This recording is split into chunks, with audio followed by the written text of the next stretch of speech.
Start with the jug up high and the cup tilted to create a larger surface area of the espresso. Pour a thin, constant stream of microfoam to pierce the center of the crema.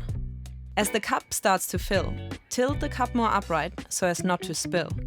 Then bring the tip of the jug close to the surface of the milk, almost touching it. At this point, a white dot will start to appear.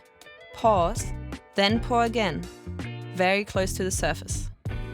Repeat 2 to 3 more times, creating arcs.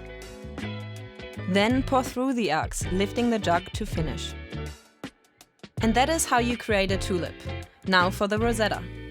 Start with the jug up high and the cup tilted to create a larger surface area of the espresso. Pour a thin, constant stream of microfoam to pierce the center of the crema. As the cup starts to fill, tilt the cup more upright so as not to spill. Then bring the tip of the jug close to the surface of the milk, almost touching it. At this point, a white dot will start to appear. Keep steadily pouring, making the dot larger, gently moving your jug from left to right, creating leaves. Then, pour through the leaves, lifting the jug to finish. Good luck with your journey!